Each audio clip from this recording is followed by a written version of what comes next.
के पद को पढ़ने जा रहे हैं।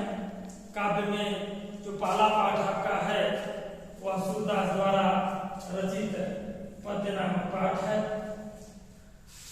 इसमें सर्वप्रथम जब हम इसकी व्याख्या करेंगे तो संदर्भ पहले हमको इसका लिखना है। संदर्भ क्या होगा? प्रस्तुत पद्य हमारे पठित पाठ्य पुस्तक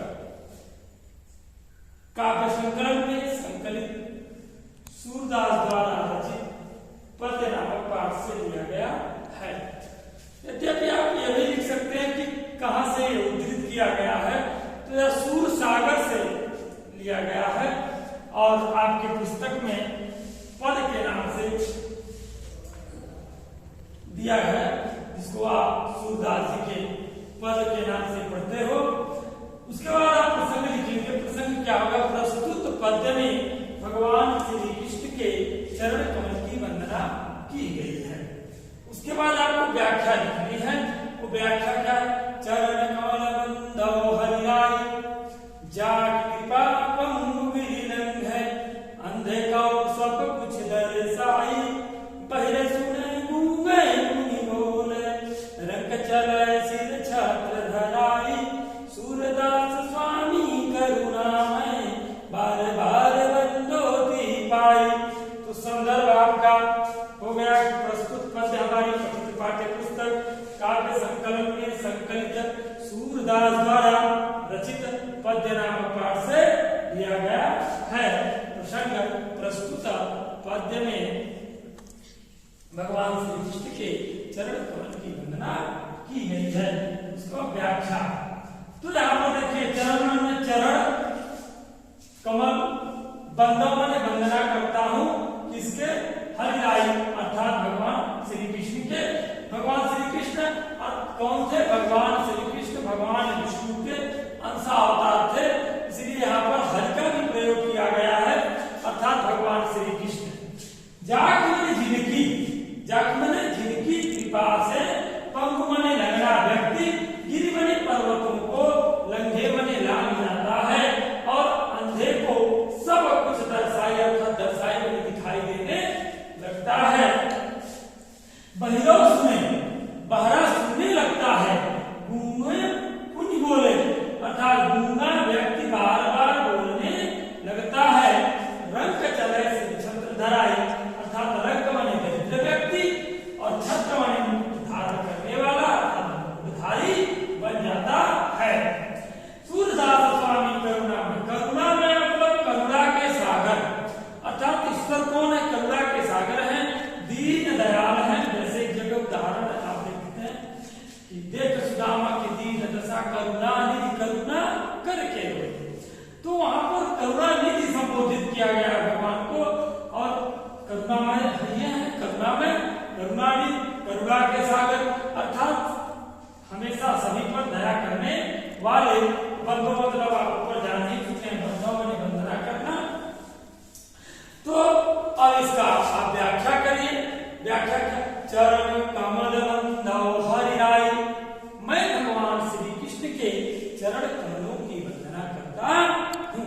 चरण कमल बंदो हरिराई, सूरदास जी कहते हैं कि मैं भगवान श्री कृष्ण के चरण कमलों की वंदना करता हूँ।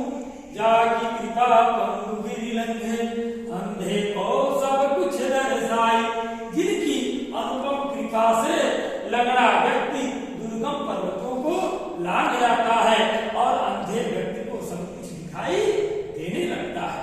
बहिरो सुने गूंगे कुंज बोले, रंग चले सिर छत्र धराई, बहरा व्यक्ति सुनने लगता है, गूंगा व्यक्ति बार बार बोलने लगता है और दरिद्र व्यक्ति राजा के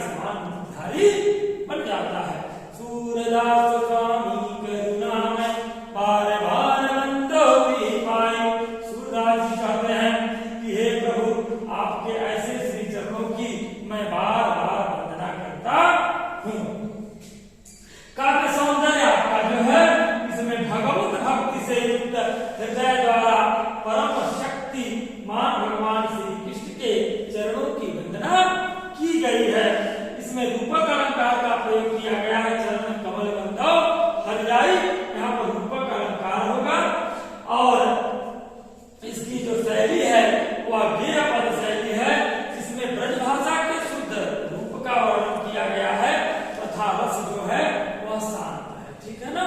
अर्थात जैसा कि आपने पढ़ा, रस पढ़े हो ना कि रस जो होते हैं 9 प्रकार के होते हैं, लेकिन कुछ विद्वानों के मतानुसार उसको एक 10वें रस को दिया गया है, वह है वात्सल्य, और 11वां रस भी माना जाता है, जिसको हम कौन सा रस के नाम से जानते हैं?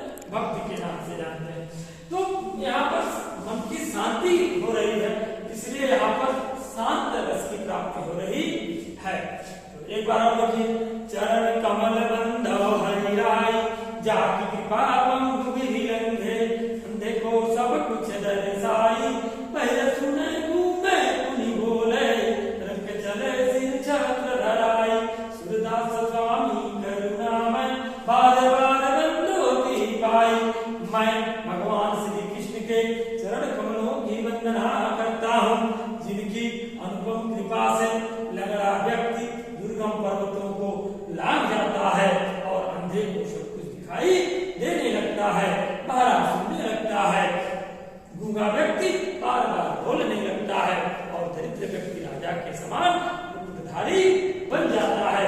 सूरदास जी कहते हैं कि ऐसे करुणा के सागर या करुणा में भगवान के चरणों की मैं बार बार वंदना करता हूँ। यह आपका क्या हो गया? इसके बाद आपका करना है